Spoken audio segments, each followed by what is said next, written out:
Assalamualaikum warahmatullahi wabarakatuh. Bagaimana kabarnya anakku semuanya? Semoga kalian senantiasa dalam keadaan sehat walafiat. Alhamdulillahirrahmanirrahim. Pada hari ini kita akan melanjutkan materi kembali di bab 2, yaitu kali ini tentang konflik dan integrasi dalam kehidupan sosial. Namun terlebih dahulu kita mengingat materi sebelumnya tentang perbedaan agama, perbedaan budaya, perbedaan suku bangsa, dan perbedaan pekerjaan. Perbedaan agama, seperti yang kalian ketahui di Indonesia, ada berapa agama yang diakui? Ayo, ingat gak? Ya, betul ya. Agama di Indonesia diakui ada 6 agama. Apa saja? Yang pertama adalah agama Islam. Kemudian agama Kristen Protestan, selanjutnya agama Kristen Katolik, agama Hindu, agama Buddha, dan agama Konghucu. Lalu selanjutnya adalah tentang budaya. Masih ingat apa yang dimaksud dengan budaya? Ya, budaya adalah hasil karya masyarakat, ya. Seperti yang disampaikan oleh Kuncoro Ningrat, yang namanya budaya atau kebudayaan adalah keseluruhan sistem gagasan, tindakan dan hasil karya manusia dalam rangka kehidupan masyarakat yang dijadikan milik diri manusia dengan belajar. Ya, itu ya. Sedangkan kata budaya sendiri berasal dari bahasa Sanskerta, yaitu budaya, di mana budaya ini adalah bentuk jamak dari budi, yang artinya adalah budi atau akal. Kemudian perbedaan suku bangsa. Sebagaimana kalian ketahui, ada banyak sekali ya suku bangsa di Indonesia, mulai dari suku Aceh, kemudian ada Batak, ada Sunda, ada Betawi, ada Jawa, ada Madura, ada Bali, ada Sasak, ada Dayak, ada Melayu juga ada ya. Kemudian ada suku Bugis ya, dan seterusnya. Nanti kalian bisa pelajari kembali ya. Kemudian perbedaan pekerjaan. Nah, kemarin kita sudah bahas ya pekerjaan pada dua sektor, yaitu pekerjaan pada sektor formal dan pekerjaan pada sektor informal. Oke, kita akan melanjutkan materinya. Nah,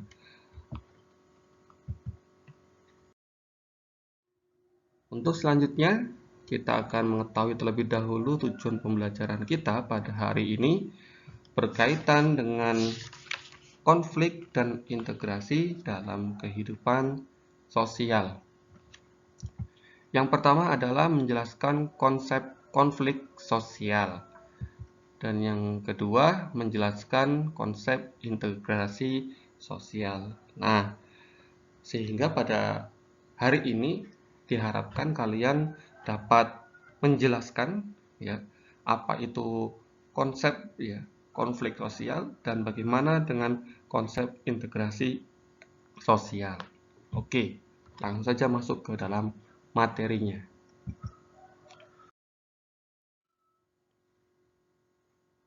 Apa itu konflik sosial? Apakah menurut kalian konflik itu adalah tentang perselisihan atau tentang percecokan atau bahkan mungkin tentang pertentangan? Ya, betul ya. Yang namanya konflik itu ya berkaitan dengan itu semuanya. Berkaitan dengan tentang perselisihan, berkaitan juga tentang percecokan, atau juga berkaitan tentang pertengkaran. Namun, bagaimana definisi konflik menurut para ahli?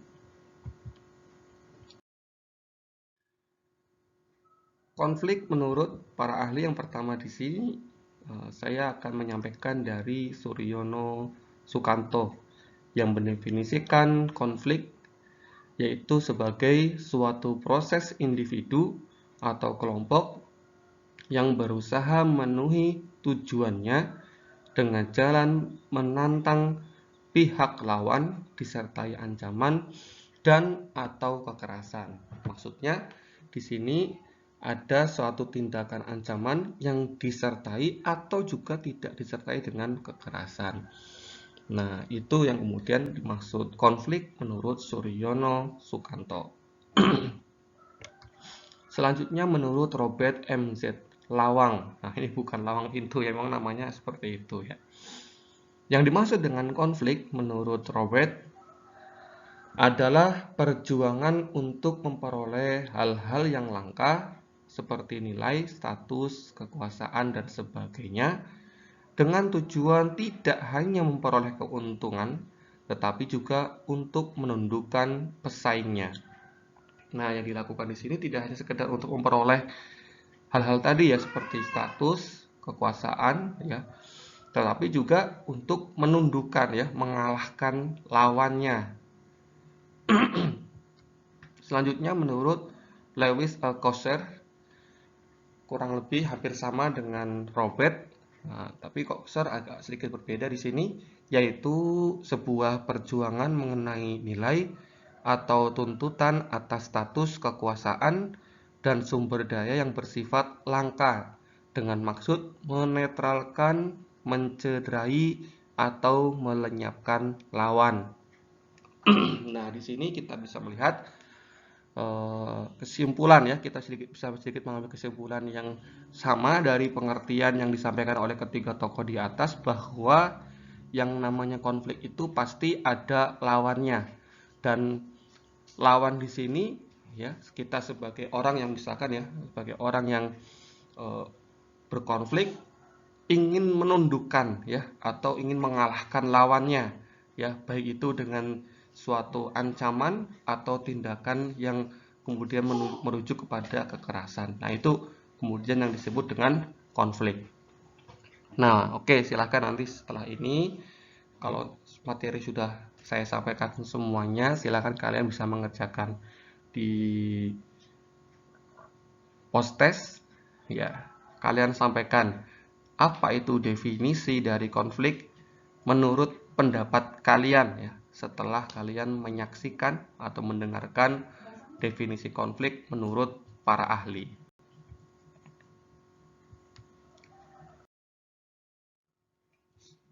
Apa saja faktor yang menyebabkan terjadinya konflik?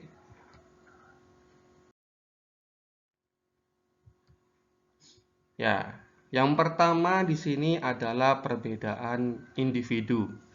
Ya, manusia adalah makhluk yang individu yang unik ya. Jangankan manusia yang berbeda orang tua, suku, dan ras ya. Bahkan manusia yang lahir dari dalam satu rahim pun ya, yang kemudian bahkan mungkin dia memiliki ciri fisik yang sama, ya bentuk wajahnya sama ya. Bisa disebut sebagai orang kembar misalkan, ya. Dia tetap individu yang berbeda ya, tetap individu yang berbeda. Nah, belum tentu memiliki pendirian dan perasaan yang sama ya, karena yang namanya individu antara satu dengan yang lain itu memiliki keinginan, memiliki potensi, memiliki suatu hal yang berbeda antara satu individu dengan individu yang lainnya yang berpotensi untuk menimbulkan konflik di antara kedua individu tersebut. Nah, itu ya faktor penyebab yang pertama. Faktor penyebab yang kedua adalah perbedaan latar belakang kebudayaan. Setelah tadi ya, jangankan perbedaan latar belakang kebudayaan, perbedaan individu saja sudah menimbulkan konflik. Nah, di sini perbedaan latar belakang kebudayaan ya. Misalkan di sini adalah orang dibesarkan dalam lingkungan kebudayaan yang berbeda-beda ya. Misalkan saya dengan kalian ya. Nah, dalam lingkup yang lebih luas, ya, berbagai kelompok kebudayaan bisa saja memiliki nilai-nilai dan norma-norma sosial yang berbeda-beda. Misalkan norma atau nilai orang timur berbeda dengan orang-orang barat ya. Orang misalkan Indonesia tentu berbeda normanya dengan orang-orang Eropa. Di sana mungkin makan sambil berdiri biasa saja, tetapi kalau untuk orang timur, orang Indonesia seperti kita ini, makan sambil berdiri itu dikatakan tidak sopan. Itu contoh ya, perbedaan latar belakang kebudayaan.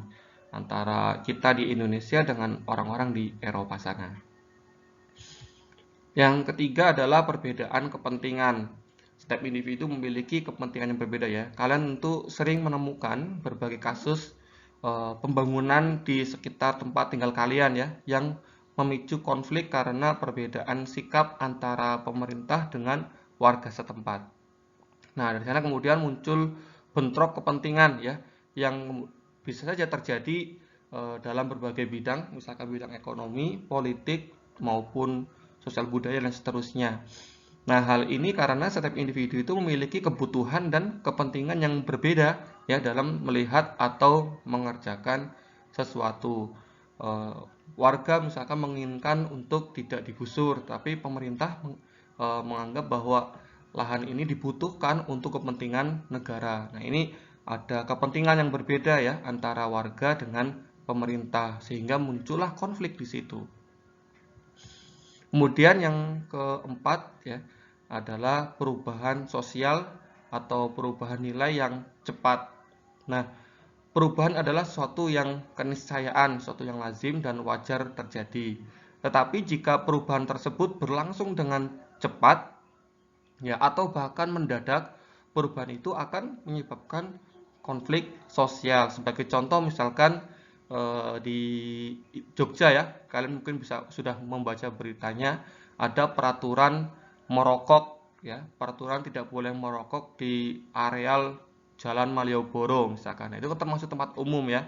Nah, perundang-undangan yang diterapkan di sana itu sifatnya mengubah kebiasaan masyarakat yang biasanya tadi biasa merokok ya di jalan-jalan sekitar Malioboro, kemudian menjadi tidak boleh. Nah, itu pemerintah harus melakukan kajian-kajian terlebih dahulu agar kemudian tidak menimbulkan konflik. Ya, jadi kajian yang dilakukan oleh pemerintah terhadap masyarakat ya, melakukan penelitian terlebih dahulu.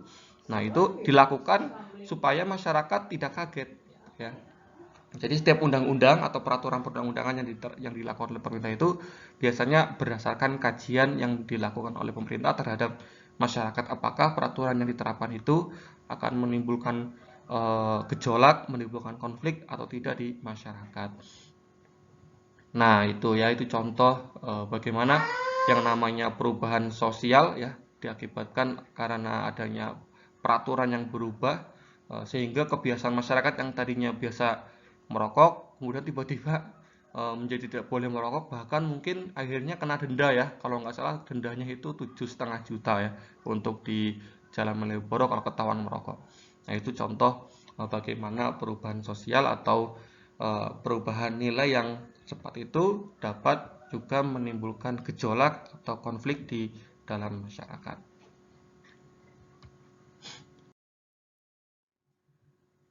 Apa saja akibat dari konflik? Yang pertama adalah meningkatnya solidaritas. Ternyata konflik itu dapat meningkatkan solidaritas. Bagaimana bisa terjadi demikian? Ya, dalam kasus peristiwa pertempuran Surabaya, nanti kalian bisa lihat sejarahnya ya. Para pejuang tidak menghiraukan ya perbedaan suku, agama, organisasi dan sebagainya. Ya, antara satu dengan yang lainnya, mereka kemudian saling bahu-membahu untuk melawan tentara Inggris atau tentara sekutu yang ingin menyerang, membumi hanguskan kota Surabaya. Nah, terjadinya konflik ya dengan kelompok lain ya. Dalam hal ini antara pejuang dengan melawan tentara Inggris, tentara sekutu, justru dapat meningkatkan solidaritas sesama anggota kelompok ya, atau in-group solidarity yang sedang mengalami konflik dengan kelompok lain. Nah, itu mengapa kemudian konflik itu dapat meningkatkan solidaritas ya. Justru ini agak berkebalikan ya dengan kata konflik itu sendiri. Nah, kemudian yang kedua adalah retaknya hubungan para individu. Konflik yang terjadi antar individu atau antar kelompok dapat menimbulkan keretakan hubungan ya, di mana keretakan hubungan ini dapat terjadi secara sementara maupun secara permanen. Mungkin kalian pernah ya konflik dengan teman kalian yang akhirnya menyebabkan keretakan hubungan di antara kalian ya, di antara teman itu. Nah, keretakan itu dapat terjadi dalam beberapa waktu saja misalkan ya, karena bisa jadi di antara kalian itu akhirnya saling menyadari kesalahan masing-masing, sehingga di antara kalian dengan teman kalian itu akhirnya saling memaafkan. Nah, namun karena ada mungkin sebagian orang di sana yang masing-masing tetap kekeh dengan kesalahannya, ya akhirnya tidak muncul untuk saling memaafkan dan akhirnya konflik tersebut dapat terjadi secara permanen. Jadi yang namanya konflik itu dapat terjadi sementara waktu ya karena akhirnya saling menyadari kesalahan, atau terjadi secara permanen ya karena masing-masing di antaranya itu tetap kekeh dengan pendiriannya masing-masing, akhirnya konflik terjadi secara permanen. Kemudian yang ketiga adalah perubahan kepribadian individu. Jadi yang namanya konflik itu ternyata dapat menyebabkan terjadinya perubahan kepribadian ya kepada individu yang berkonflik. Nah, perubahan kepribadian ini dapat terjadi pada kedua belah pihak, tidak hanya terjadi pada satu pihak saja yang sedang mengalami konflik. Nah, bagaimana perubahan itu ya? Jadi kedua belah pihak itu dapat saling menyesuaikan ya antara yang satu dengan yang lainnya. Misalkan ketika berkonflik itu akhirnya saling memaafkan ya, atau justru mungkin malah saling mempertahankan kebenaran yang diyakini oleh antara yang berkonflik itu. Akhirnya konflik itu menimbulkan perubahan kepada individu, misalkan apa? Dia menjadi emosi ya ketika melihat temannya yang sedang berkonflik itu, akhirnya dia jadi mudah emosi, marah ya, padahal tadinya sebelumnya dia orangnya kalem misalkan. Nah, itu contoh bagaimana yang namanya konflik itu dapat melakukan apa? Dapat terjadi perubahan kepada kepribadian individu itu ya. Yang tadinya kalem jadi mudah marah karena melihat temannya, dalam hal ini musuh tadi ya, karena di sedang berkonflik itu akhirnya mudah emosi. Kesalahan sedikit saja emosi. Nah, itu contoh bagaimana terjadi perubahan kepribadian individu. Kemudian yang terakhir, nah ini yang paling berbahaya ya, dapat menghilangkan harta dan bahkan mungkin nyawa. Nah, konflik yang berujung pada kekerasan fisik ini dapat menyebabkan kerusakan dan hilangnya nyawa manusia. Nah, biasanya konflik-konflik semacam ini itu terjadi karena konflik itu berlaku secara permanen ya, akhirnya menimbulkan amarah di dalam hati seseorang itu, yang kemudian memunculkan rasa dendam. Nah, ini akhirnya muncullah kekerasan fisik ya karena konflik tadi itu. Kemudian sebagai contoh ya, konflik yang diakhiri dengan peperangan, kita dapat banyak melihat ya kasus-kasus di belahan dunia lain, misalkan ketika konflik itu muncul peperangan ya, atau mungkin perang antar suku, baik itu atau perang antar kelompok ya, di beberapa daerah di Indonesia juga pernah terjadi konflik antar kampung ya, atau antar kelompok geng dan seterusnya, itu yang munculkan akhirnya mereka saling tawuran ya, akhirnya muncullah di situ korban jiwa, korban luka ya, hilangnya harta ya, yang rusak-rusak itu. Nah, maka ini yang paling kemudian dihindari dari yang namanya konflik ya. Jangan sampai kemudian konflik di antara kita, di antara teman ya, itu akhirnya berujung pada hilangnya harta ya, luka-luka atau bahkan hilangnya nyawa. Ini jangan sampai terjadi.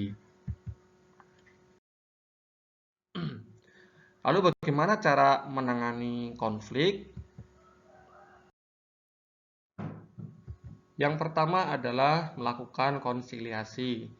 Apa itu konsiliasi? Yaitu bentuk pengendalian konflik yang dilakukan melalui lembaga-lembaga tertentu yang memungkinkan diskusi dan pengambilan keputusan yang adil di antara pihak-pihak yang bertikai. Yang kedua, melakukan mediasi. Apa itu mediasi? Salah satu bentuk pengendalian konflik dengan cara penyelesaian sengketa melalui proses perundingan ya, untuk memperoleh kesepakatan para pihak dengan dibantu oleh atau kemudian menunjuk oleh pihak yang ketiga. Nah, pihak ketiga ini biasanya disebut dengan mediator ya. Dan yang ketiga adalah arbitrase. yaitu bentuk pengendalian konflik yang dilakukan apabila kedua belah pihak yang berkonflik sepakat untuk menerima atau terpaksa menerima hadirnya pihak ketiga yang akan memberikan keputusan untuk menyelesaikan konflik. Ya, demikian itu tadi materi tentang konflik sosial ya, konsep dari konflik sosial. Lalu bagaimana dengan konsep dari integrasi sosial? Apa itu integrasi sosial? Nah, pengertian dari integrasi sosial adalah proses penyesuaian unsur-unsur yang berbeda dalam masyarakat sehingga menjadi satu kesatuan. Nah, ini sedikit berbeda terbalik ya dengan tadi pengertian dari konflik ya. Kalau konflik itu muncul ya peperangan, muncul pertentangan. Nah, tetapi dalam integrasi ini kemudian menjadi satu kesatuan ya. Perbedaan itu ya, perbedaan unsur-unsur itu yang saling menyesuaikan diri akhirnya menjadi satu kesatuan. Nah, itu yang namanya dengan integrasi sosial. Nah, unsur-unsur yang berbeda ini ya dapat meliputi misalkan perbedaan ras, etnis, agama, bahasa, kebiasaan, sistem nilai, dan lain sebagainya. Bagaimana Indonesia ya, yang kalian ketahui terdiri dari bermacam suku, suku, ras, agama, bahasa, ya sistem nilai dan lain sebagainya. Tetapi kita masih menjadi negara kesatuan ya, sebagaimana kita ketahui dalam Pancasila, sila ketiga, Persatuan Indonesia ya. Atau dalam burung Garuda itu ada semboyan negara kita Bhinneka Tunggal Ika, berbeda-beda tetapi tetap satu jua ya. Nah, itu contoh bagaimana perbedaan unsur-unsur tadi itu dapat menjadi satu kesatuan karena apa? Antara masing-masing perbedaan itu melakukan penyesuaian. Nah, menurut Button, yang namanya integrasi adalah suatu pola hubungan yang mengakui adanya perbedaan ras dalam masyarakat, tetapi tidak memberikan fungsi penting pada perbedaan ras tersebut.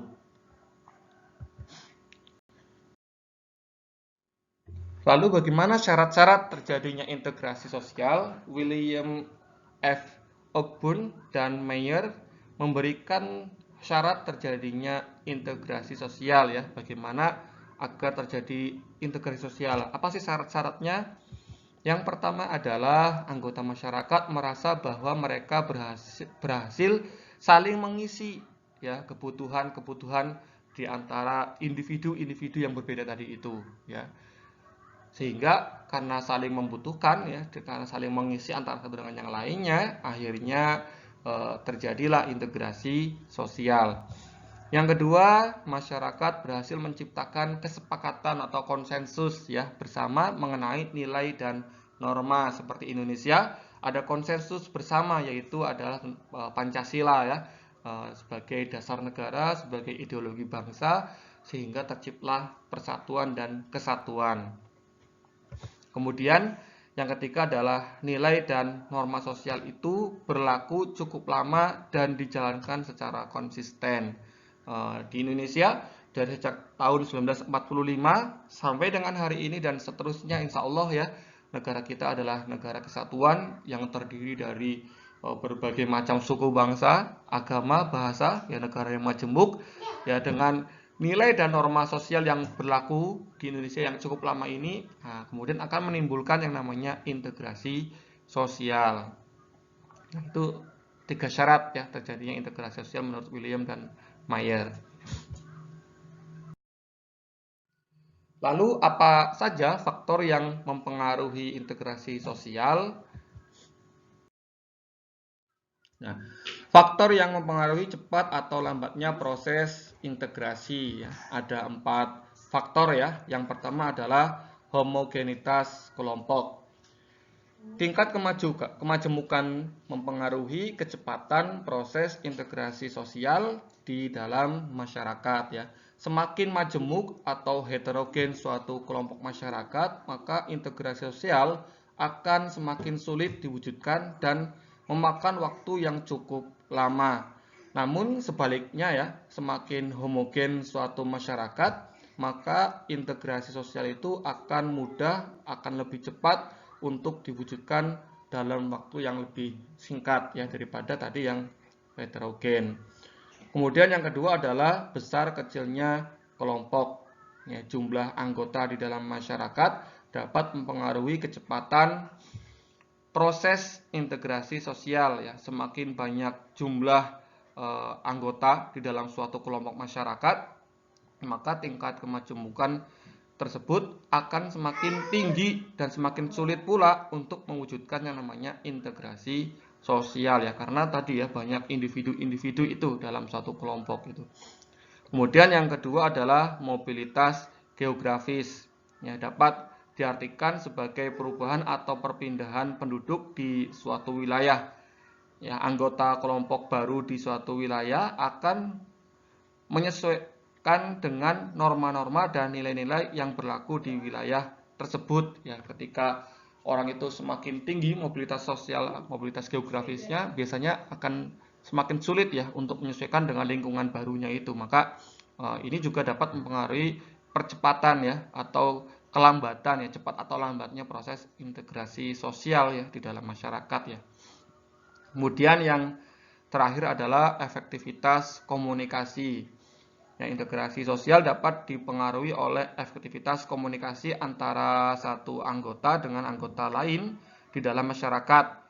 Semakin efektif komunikasi antar anggota, maka integrasi sosial akan lebih cepat terwujud ya. Begitu pula sebaliknya, ketika komunikasi antar anggota kelompok masyarakat itu semakin tidak efektif, maka otomatis ya integrasi sosial akan semakin lambat, bahkan mungkin sulit untuk terjadi yang namanya integrasi sosial, yaitu 4 faktor ya yang dapat mempengaruhi cepat atau lambatnya proses integrasi sosial. Apa saja bentuk-bentuknya? Yang pertama adalah integrasi normatif, yaitu integrasi yang terjadi akibat adanya norma-norma yang berlaku di dalam masyarakat. Apa contohnya? Yaitu masyarakat Indonesia dipersatukan dengan semboyan Bhinneka Tunggal Ika. Tadi sudah saya sampaikan ya tentang Bhinneka Tunggal Ika di Indonesia, yang artinya adalah berbeda-beda tetapi tetap satu jua ya. Kemudian yang kedua adalah integrasi fungsional, yaitu integrasi yang terbentuk sebagai akibat adanya fungsi-fungsi tertentu dalam masyarakat. Ya, sebagai contoh, Indonesia yang terdiri dari berbagai suku mengintegrasikan dirinya dengan melihat fungsi masing-masing. Ya, misalkan suku Bugis dia melaut, ya, kemudian suku Jawa bertani, kemudian suku Minang pandai berdagang. Nah, antara perbedaan suku itu karena sudah mengetahui fungsinya dalam integrasi sosial, maka kemudian mereka semuanya saling melengkapi ya. Yang melaut dia memenuhi kebutuhan ikan ya, protein dari ikan. Kemudian suku Jawa yang dia pandai bertani, misalkan dia kemudian memenuhi kebutuhan pada sisi misalkan kebutuhan terhadap beras, ya, nasi dan seterusnya. Kemudian suku Minang dia pandai berdagang. Nah, di sini mereka saling melengkapi untuk pemenuhan kebutuhan ya, mendagangkan hasil dari melaut ya, hasil dari bertani, yang kemudian di sini kita bisa melihat berjalannya fungsi dari masing-masing suku yang ada di Indonesia. Kemudian yang ketiga adalah integrasi koersif, yaitu adalah integrasi yang dilakukan dengan cara paksaan. Kalau tadi itu yang pertama normatif itu terjadi karena adanya norma-norma, kemudian yang kedua karena terjadinya adanya pemahaman terhadap fungsi-fungsi tertentu ya di dalam masyarakat. Nah, ini yang namanya integrasi koersif itu terjadi karena dipaksa ya. Integrasi karena dipaksa. Nah, hal ini biasanya dilakukan bila diyakini banyaknya akibat negatif jika integrasi itu tidak dilakukan oleh pihak-pihak tertentu ya. Maka pihak yang diajak untuk melakukan integrasi sosial itu biasanya itu karena mereka enggan ya, nggak mau melakukan yang namanya integrasi, maka kemudian dilakukanlah paksaan ya terhadap kelompok masyarakat tertentu sehingga terjadi yang namanya integrasi. Misalkan Tadi saya mencontohkan ada dua kelompok yang berkonflik ya, karena masing-masing mungkin belum mau ya untuk saling memahami, akhirnya dipaksa oleh lembaga tertentu, misalkan oleh kepolisian ya, untuk saling berdamai. Nah, itu contoh yang namanya integrasi koersif. Nah, proses integrasi itu dapat dilakukan melalui dua hal. Yang pertama adalah asimilasi. Ya, bertemunya dua kebudayaan atau lebih yang saling mempengaruhi sehingga muncullah kebudayaan yang baru dengan meninggalkan sifat asli tiap-tiap kebudayaan. Contohnya adalah perkawinan antara orang Indonesia dengan orang Amerika misalkan ya. Di situ lahirlah seorang individu baru ya, individu baru yang memiliki ciri khas ya kebudayaan dari masing-masing negara, misalkan orang Indonesia dan kebudayaan orang Amerika yang kemudian melebur ya dalam satu individu itu ya. Ini contoh dari asimilasi, ini contohnya ekstrim ya. Perkawinan antara individu ya, dua individu ya, satu individu dari Indonesia misalkan, yang satu lagi individu dari Amerika ya. Itu contohnya. Yang kemudian yang kedua adalah akulturasi. Nah, ini sedikit berbeda dengan asimilasi. Kalau asimilasi itu menghasilkan kebudayaan yang baru, nah maka kalau akulturasi ini yaitu proses sosial yang terjadi bila kelompok sosial dengan kebudayaannya tertentu dihadapkan pada kebudayaan asing atau baru, sehingga kebudayaan yang asing itu diserap ya, atau diterima dan diolah dalam kebudayaan sendiri tanpa meninggalkan sifat asli kebudayaan si penerima. Apa contoh dari akulturasi budaya ini? Akulturasi budaya contohnya adalah misalkan Masjid Menara Kudus ya, yang memiliki menara itu seperti candi ya, yang memadukan konsep budaya dari Islam dan budaya Hindu-Buddha ya, sehingga menunjukkan terjadinya proses akulturasi dalam pengislaman Jawa. Nah, itu contoh ya Masjid Menara Kudus yang dari sisi fisiknya seperti kebudayaan Hindu-Buddha, tetapi di dalamnya isinya adalah memiliki kebudayaan Islam, yaitu sebagai sebuah masjid ya, bentuknya candi, kubahnya itu menaranya, tetapi itu adalah sebuah masjid ya yang memiliki kebudayaan Islam tentunya. Nah, itu contoh ya dari asimilasi dan akulturasi. Oke, itu tadi ya penjelasan berkaitan dengan konsep konflik dan konsep integrasi sosial. Semoga dapat memberikan pemahaman kepada kita semuanya, dapat memberikan pencerahan kepada kita semuanya bahwa ternyata konflik itu dapat memunculkan, satu sisi memang dapat bisa menimbulkan persatuan ya, solidaritas, tetapi pada dasarnya yang namanya konflik itu justru dapat menimbulkan pertentangan ya, bahkan mungkin tadi ya secara ekstrim dapat menghilangkan harta dan nyawa. Maka jangan sampai ya konflik itu berkepanjangan atau bahkan mungkin disimpan dalam-dalam ya, kemudian antara satu individu atau satu kelompok dengan kelompok lainnya, dengan individu lainnya itu tidak mau saling memahami, akhirnya muncullah konflik yang permanen dan bahkan mungkin justru dapat menghilangkan harta dan nyawa, bahkan mungkin luka-luka dan seterusnya ya. Nah, maka kemudian terjadilah diharapkan dapat terjadi yang namanya integrasi sosial ya, yang kemudian justru memunculkan penyesuaian ya antara satu unsur-unsur dengan unsur-unsur lainnya ya, satu unsur dan unsur lainnya yang saling menyesuaikan, saling memahami. Misalkan seperti halnya Indonesia yang majemuk ya, memiliki banyak suku bangsa, memiliki banyak bahasa, agama, yang kemudian saling memahami antara fungsi-fungsinya ya, memahami norma-normanya, nah, sehingga terjadilah terwujudlah persatuan dan kesatuan bangsa ya, Bhinneka Tunggal Ika. Oke, selanjutnya silakan kalian kerjakan post-test dari Ustadz dengan link yang sudah Ustadz listkan di Classroom ya, semoga bermanfaat. Mohon maaf apabila ada kekurangan dan kesalahan. Wassalamualaikum warahmatullahi wabarakatuh.